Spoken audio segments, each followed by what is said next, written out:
राजस्थान अम्बेडकर शिक्षक संघ के प्रांतीय सम्मेलन में रामचरण वर्मा प्रदेश महामंत्री का शानदार उद्बोधन। हर फूल को शामिल करके वह बाग हुआ बना है। हर फूल को शामिल करके वो बाग हुआ बना है। बाबा साहब तेरे तामीरों से हिंदुस्तान बना है, हिंदुस्तान बना है। एक बार बाबा साहब का जयकारा लगाएंगे सभी। बाबा साहब अमर है, बाबा साहब अमर है। लोगों की हिफाजत का काम अच्छा है। बाबा साहब को समर्पित मेरी कुछ पंक्तियां हैं। लोगों की हिफाजत का काम अच्छा लगा मुझे, लोगों की हिफाजत का काम अच्छा लगा मुझे। मैं खास था, खास हूँ, ये काम अच्छा लगा मुझे। और क्यों बढ़ते हैं लोग, और क्यों बढ़ते हैं लोग ऊंच नीच और मजहब में, बस भारतीय होने का नाम अच्छा लगा मुझे, अच्छा लगा मुझे। आदरणीय आज राजस्थान अम्बेडकर शिक्षक संघ के इस 2 दिवसीय अधिवेशन के अवसर पर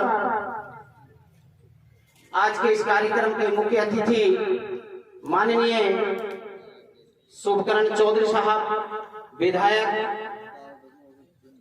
आज के इस कार्यक्रम की अध्यक्षता कर रहे माननीय लालचंद जी हटीला साहब प्रदेश अध्यक्ष राजस्थान अम्बेडकर शिक्षक संघ, सभा अध्यक्ष जी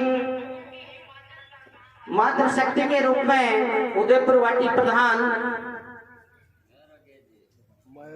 माया गुजर जी, श्रीमान नरेंद्र जी गढ़वाल साहब अध्यक्ष जाट महासभा, श्रीमान प्यारेलाल जी डायरेक्टर साहब शेखावाटी पैरामेडिकल इंस्टीट्यूट, और हमारे सभाध्यक्ष आनंद चौहान साहब और सम्मानित सभी मंचासीन पदाधिकारी, मेरे सामने सभी जिलों से पधारे हुए सम्मानित जिला अध्यक्ष, जिला मंत्री, जिला कार्यकारिणी के सभी सदस्य और राजस्थान अम्बेडकर शिक्षक संघ के ऊर्जावान सभी सदस्य, पूजा के योग बुजुर्ग, माताएं, बहनें और यहाँ कुछ छात्र छात्राएं भी जिन्होंने स्वागत प्रस्तुत किया और शानदार आपका संचालन कर रहे संचालनकर्ता और सबसे ज्यादा इस कार्यक्रम को बेहतर तरीके से सुसज्जित करने वाले जिला अध्यक्ष जुनोलिया साहब है।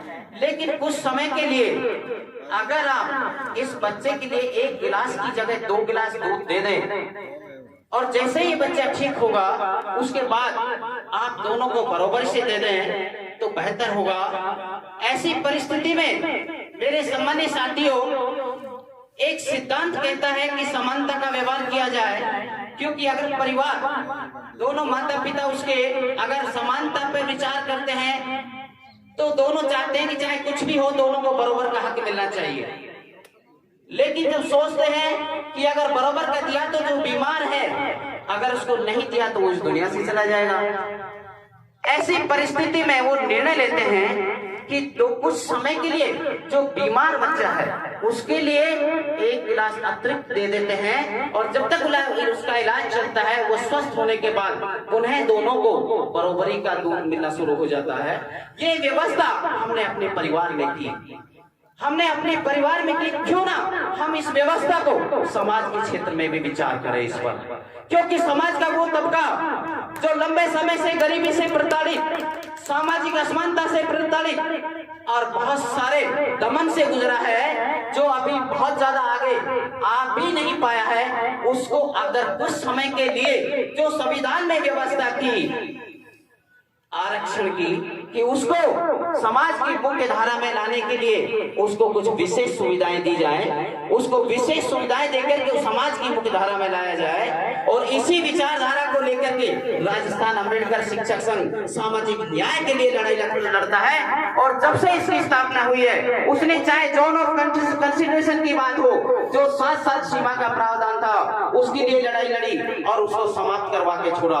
इसके बाद पदोन्नति के लिए राजस्थान अम्बेडकर शिक्षक संघ हमेशा आगे संघर्षशील रहा है और पदोन्नति में जो विशेष वर्ग के लिए हक और अधिकार इसने दिलाए हैं। इसके बाद राजस्थान सरकार में जो भी भर्तियां हैं हम ये राजस्थान अम्बेडकर शिक्षक संघ कटिबद्ध है अपने अधिकारों के लिए कि उन्हें उनका जो अनुपातिक कोटा है वो पूरा किया जाए। चाहे पदोन्नति की बात हो, राजस्थान अम्बेडकर शिक्षक संघ ने पदोन्नति के हक और अधिकार के लिए संघर्ष किया है और निश्चित रूप से सरकार से अगर किसी मायने में समाज पर कोई प्रताड़ित किसी तरह से कोई करता है तो उसके लिए ठोस कानून बनवाने के लिए भी हमेशा ये संगठन तैयार रहा है। राजस्थान सरकार ने पिछले साल संविदा भर्तियां जो आरक्षण के प्रावधानों को विपरीत करने की कोशिश की। सम्मान्य विद्वान साथियों, राजस्थान अम्बेडकर शिक्षक संघ राजस्थान में ऐसा संगठन है जिसने उसका विरोध किया और राजस्थान सरकार को वो संविदा भर्ती 93,000 की जो करने जा रही थी उसको निरस्त करना पड़ा। इससे पहले राजस्थान सरकार ने 300 स्कूलों को पीपीपी मॉडल पर देने की बात की थी। राजस्थान अम्बेडकर शिक्षक संघ पहला संगठन है जिसने उस पीपीपी मॉडल का विरोध किया और राजस्थान सरकार को वो पीपीपी मॉडल वापस लेना पड़ा।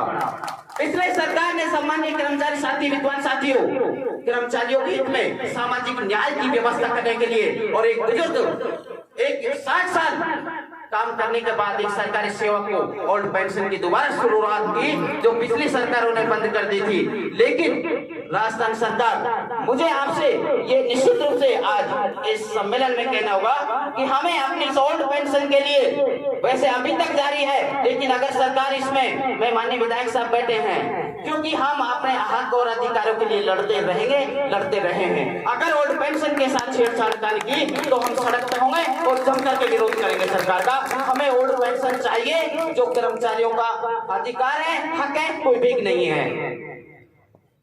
इसके बाद मैं सम्मान्य साथियों, वर्तमान परिप्रेक्ष्य में हालात अच्छे नहीं हैं और अपनी बात में मुझे निर्देश मिला है कि अपनी बात को संक्षिप्त में समाप्ति की ओर ले जाएं। सरकारी सेवाओं को बंद करके सरकारें निजीकरण की ओर बढ़ रही हैं।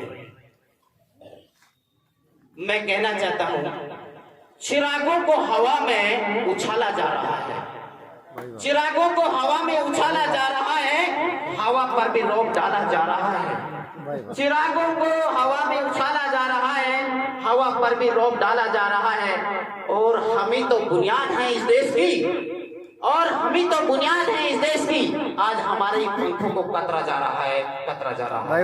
एक ताज मुंबई का एक शेर आपके सामने, तुम्हारी वज्र के बाहर भी एक दुनिया है, तुम्हारी वज्र के बाहर भी एक दुनिया है, मेरे हजूर बड़ा जुर्म है बेखबरी होना। इसलिए मेरा सम्मान्य साथियों से, क्योंकि हमें इस व्यवस्था के विरुद्ध खड़ा होना है और सरकार की जो अच्छी नीतियां हैं उनका समर्थन करना है। राजस्थान अम्बेडकर शिक्षक एक ऐसा संगठन है, अगर सरकार के छात्र हित में कोई फैसला होता है, शिक्षक हित में कोई फैसला होता है तो हम उसका समर्थन करते हैं। बाकी अभी क्योंकि शिक्षक समस्याओं पर हम चिंतन और मनन करेंगे, बस 2 शब्द कहकर के अपनी बात को विराम देता हूँ।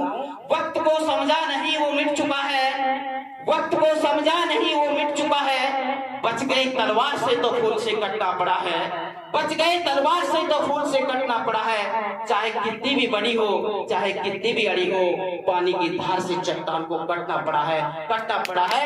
इन्हीं शब्दों के साथ आज झुंझुनू की इस पवित्र भूमि पर, शेखावाटी की इस भूमि पर सभी का हार्दिक स्वागत और अभिनंदन करते हुए, और जिन्होंने हमें जगह इस सम्मेलन के लिए प्रदान की, डायरेक्टर साहब को, और जिन्होंने इस शानदार कार्यक्रम में जिन्होंने अपना कई दिनों से इसके लिए मेहनत करके इस कार्यक्रम को सफल बनाया, सभी का तहे दिल से आभार व्यक्त करते हुए धन्यवाद ज्ञापित करता हूँ। जय भीम, जय संविधान, जय हिंद, जय भारत।